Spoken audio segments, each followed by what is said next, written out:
శ్రీలీల టాలీవుడ్‌లో most busy హీరోయిన్‌గా పేరు సంపాదించుకుంది. 'మహేష్ బాబు గుంటూరు కారం' చిత్రం తర్వాత ఈ అమ్మడు రేంజ్ ఒక్కసారిగా మారిపోయింది. ప్రస్తుతం పాన్ ఇండియా చిత్రాలతో బిజీగా ఉన్న శ్రీలీల అటు బాలీవుడ్‌లో కూడా నటిస్తోంది. పవన్ కళ్యాణ్‌తో 'ఉస్తాద్ భగత్ సింగ్', రవితేజతో 'మాస్ జాతర', బాలీవుడ్‌లో మరో సినిమా, తమిళంలో కూడా ఒక సినిమా చేస్తోంది. ఇలాంటి సమయంలోనే తాజాగా శ్రీలీల గురించి ఒక న్యూస్ సోషల్ మీడియాలో వైరల్‌గా మారుతోంది. అసలు విషయంలోకి వెళ్తే అఖిల్ నటిస్తున్న 'లెనిన్' సినిమాలో మొదట హీరోయిన్‌గా శ్రీలీలానే అన్నట్లుగా చిత్ర బృందం అఫీషియల్‌గా టైటిల్ గ్లిట్స్‌తో ఆకట్టుకుంది.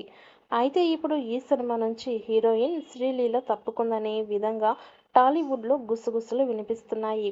శ్రీలీల తప్పుకోవడంతో మేకర్స్ భాగ్యశ్రీని హీరోయిన్‌గా ఎంపిక చేసినట్లుగా రకరకాల వార్తలు వినిపిస్తున్నాయి. అయితే శ్రీలీల వరుస సినిమాల షూటింగ్స్ వల్ల డేట్లు సర్దుబాటు చేసుకోలేకపోతోందనే విధంగా వార్తలు వినిపిస్తున్నాయి. మరికొన్ని సందర్భాల్లో ఎక్కువ రెమ్యునరేషన్ డిమాండ్ చేసిందనే విధంగా కూడా రూమర్స్ అయితే వినిపిస్తున్నాయి. అందువల్లే 'లెనిన్' సినిమా నుంచి తప్పుకున్నట్లుగా వినిపిస్తున్నాయి వార్తలు. ఇక శ్రీలీల షూటింగ్ కోసం ఎన్నోసార్లు చిత్ర బృందం షూటింగ్‌ని కూడా వాయిదా వేసుకున్నారని, ఈమె మాత్రం మరికొంత సమయం కావాలని అడగడంతో చిత్ర బృందం వెయిట్ చేయడం కంటే మరొక హీరోయిన్‌ని వెతకడమే మంచిదని భావించి భాగ్యశ్రీ బోస్సేని తీసుకున్నట్లు సమాచారం.